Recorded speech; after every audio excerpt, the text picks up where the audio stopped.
Iceland is home to many wonders, but there is always one that has fascinated me: the ice caves. And with some of Iceland's ice caves potentially disappearing soon, join me in this two-parter as I race across Iceland to experience these natural wonders myself on one of Iceland's lesser-known airlines, Eagle Air, starting with a flight on EasyJet from Edinburgh to Reykjavik, making my way into Reykjavik, then flying on Eagle Air to Höfn on the other side of the country. But we start today in a very rainy Edinburgh, and getting into Edinburgh Airport, we are booked on this afternoon's EasyJet flight to Reykjavik. Now you might be wondering why I'm going to see the ice caves now. So with most people saying that there are only 1 or 2 seasons left to see these ice caves, it's now or never. Perfect, thank you. Our aircraft over to Reykjavik today is this EasyJet A320. Once everyone was settled and the safety demo was given, we were pushed back from the stand to taxi our way out to the runway here at Edinburgh.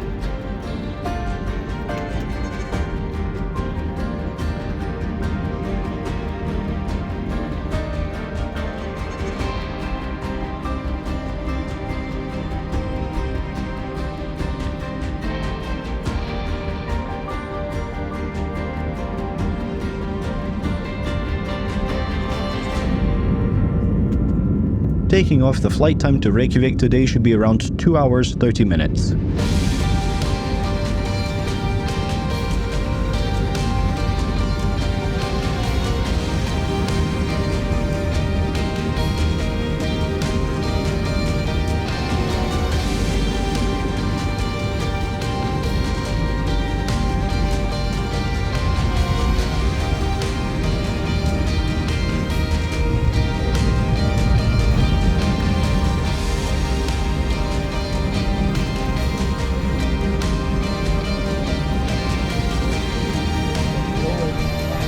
Great, thank you.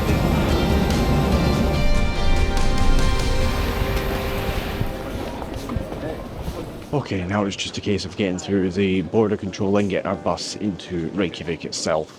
Again, I love this airport. Love Keflavik so much. It's just nicely laid out, it really is. It's doing a lot of work here though. It does look like the expansion project's going ahead as planned.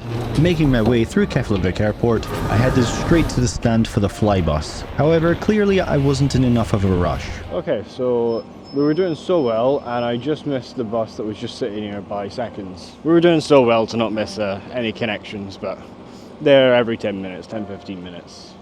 So yeah, it's no biggie.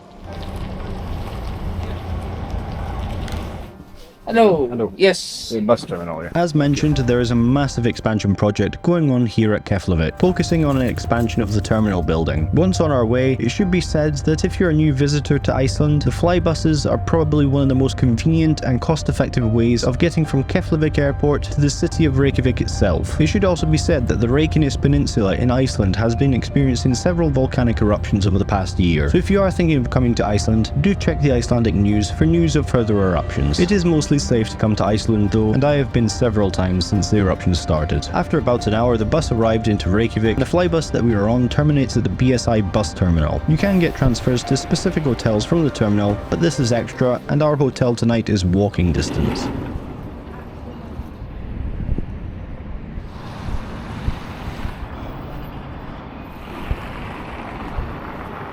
I mean, I could walk in a nicely paved path over there, but that would be too easy, and we never do anything easy on this channel, so we're not doing that. We're walking on the dirt path on the other side.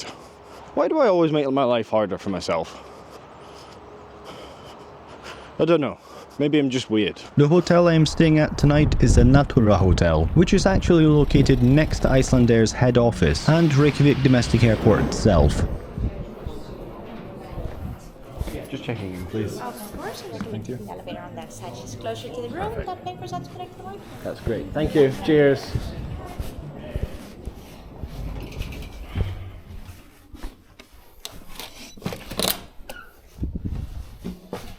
So there we are. Icelandair, or used to be Icelandair, Natura Hotel in Reykjavik, next to Reykjavik's Domestic Airport. This is the bog standard room. It is very minimalistic in the typical Scandinavian style. It is very nice. I can't complain at all, really. I will show you the bathroom here. Bathroom is very basic as well, but very nice. Nice big mirror there, so you can see everything. But yeah, like this hotel, always like this hotel. It's a nice, good location within Reykjavik. It's not too crowded and it's easy to get into town from here, as you saw with me walking to the bus station. But anyway, guys, I'm going to go and do a bit of work on the laptop now, because the rest of the flight is in the morning. The rest of the trip to get to the ice caves, that's in the morning. So I'm going to do a bit of work on the laptop, go get some dinner, and we'll see you all in the morning. The next morning, our flight is the first of the day leaving from Reykjavik City Airport. Eagle Air has its own small terminal at the airport, which is just a small walk from my hotel. And good morning, everyone. It was a great stay in the Naturo Hotel, and as you saw there, they've got an entrance that leads right out onto the car park where the Eagle Air terminal is, which is very, very handy.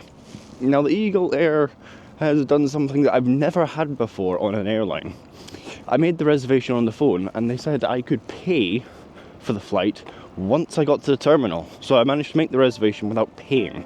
Never had that before, but anyway, gonna go in, get the ticket paid for, and get on our way to Hofn.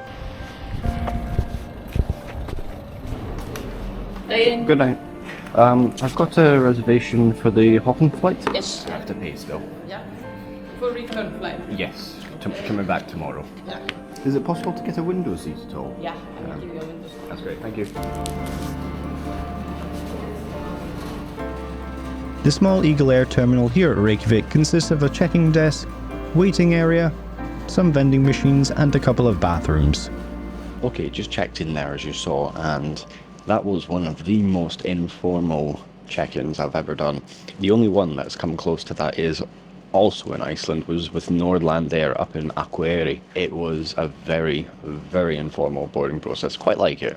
Quite like it, to be fair. Don't know what type of aircraft we're on yet. I think it's the Jetstream 31, which I'm really, really hoping is get on the, what I believe is the last Scottish-built airliner in service. I believe they're built in Prestwick by Scottish Aviation before the full merger, before it became BAE Systems. And they built the Jetstream 41. Hopefully get on a Jetstream 31. Be so cool to get on one of those over to Hofn. I think the flight time should be about 40 minutes, so we'll see once we get on board. I have asked for a window seat, so we will get the views out the window, hopefully. Yes!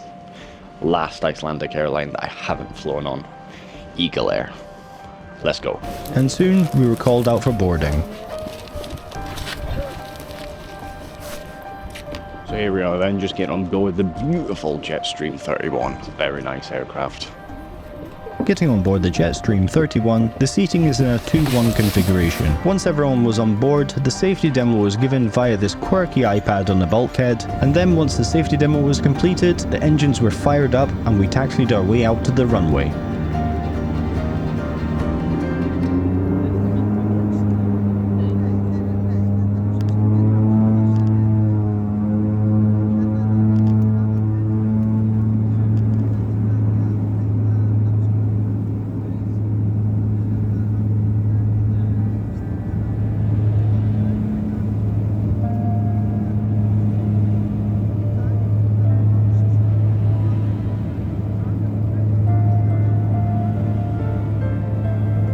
Taking off out of Reykjavik City Airport, we begin our 45-minute flight over to Hofn, and in this morning light, Iceland is looking better than ever.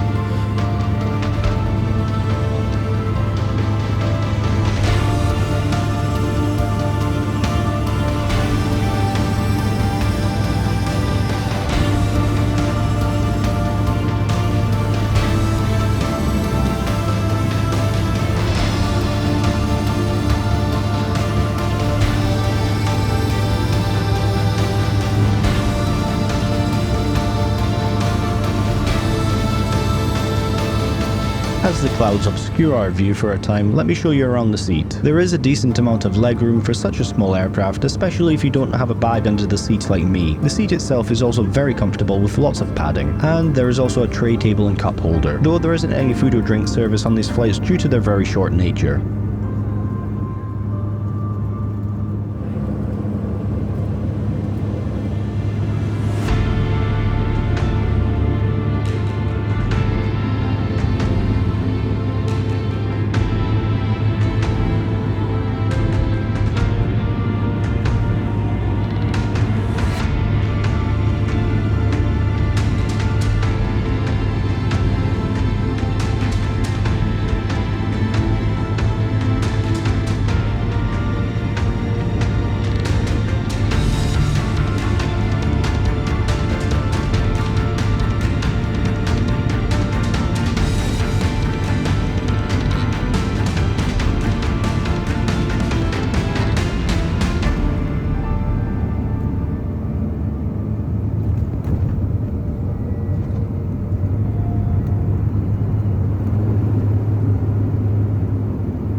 After a short but amazing flight, we land into the airport here at Hofn.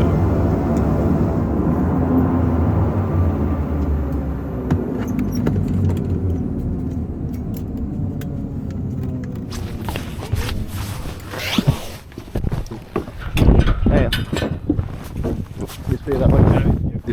Okay, thank you. So here we are in Hofn. Let's go get our car now, get to the ice caves, and then we'll check in later for our hotel. If you're liking this video, then please consider becoming a Patreon. The link is in the description, and anything you give goes into making videos like this one. Picking up the rental car here at Hofn, we have a 1 hour drive to the ice caves.